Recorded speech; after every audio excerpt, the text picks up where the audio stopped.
Hello, good morning বন্ধুরা, তোমরা সবাই কেমন আছো? তো আজকে আবার একটা নতুন করে রেসিপি নিয়ে এলাম। তো এটা হলো সাধারণত সবাই আলু সিদ্ধ করে আলু সিদ্ধ খায়। তো দেখো, আমি কড়ার মধ্যে শুকনো লঙ্কা দিয়ে দিয়েছি, এখানে আমি 1 চামচ ঘিও দিয়ে দিলাম। তো এখানে শুকনো লঙ্কা দিলাম।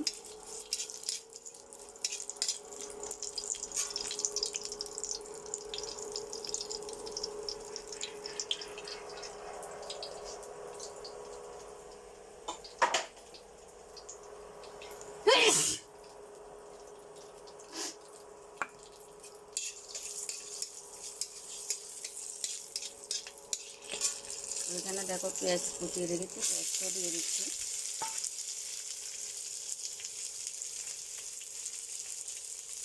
কেউ যদি মনে করো ঘি খাও না, তাহলে তেলও দিতে পারো।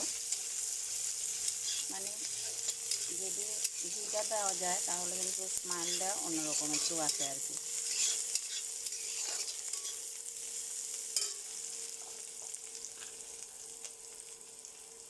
তো আমি এখানে একটু নুন দিয়ে দিলাম।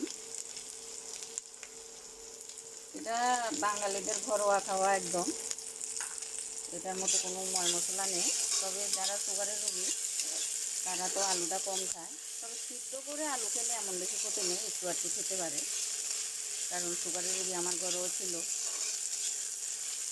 একটু একটু খাওয়াটা কোনো ব্যাপার না। তো দেখো, আমার পেঁয়াজটা মোটামুটি ভাজা হয়ে গেছে, দেখতে পাচ্ছ। পেঁয়াজটা একটু পরিমাণ বেশি দিলে মানে খুব ভালো লাগে। তো ওই আলু সিদ্ধগুলো দিয়ে দিলাম।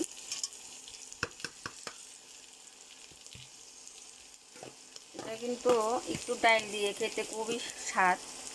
খেয়ে দেখবে, ডাল দিয়ে গরম ভাতের সাথে, ঠান্ডা ভাতের সাথেও খেতে ভালো লাগে। আলু সিদ্ধ তো যে কোনো কিছুগুলো খেতে পারে।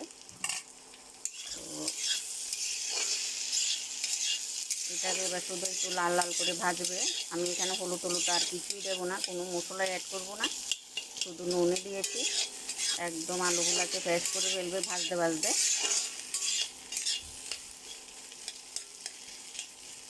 শুধু এতটুকুই যাবে, এটা আর এমন কোনো কিছু না। এইভাবে আস্তে আস্তে লেড়ে লেড়ে একদম লাল লাল করে ফেলবে।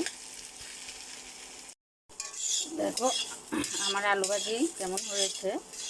তো তোমরা সবাই এইভাবে করে খাবে। এখন যত মানে নর্মাল খাদ্য খাবে, অত কিন্তু শরীরের জন্য ভালো। কিন্তু যে আমরা এই যে দোকানের থেকে কিনা মশলা, এই মশলাগুলো না এনে আমরা গোটা মশলা এনে যদি নিজেরা যদি একটু কষ্ট করে যদি মানে ঘরের মধ্যে যদি মশলা করি, তাহলে কিন্তু আমাদের কিন্তু শরীরের জন্য কিন্তু অনেক ভালো। এমনিতেই তো আমাদের শরীরে এখন শুধু খাওয়া খাদ্য থেকে অনেক রোগ।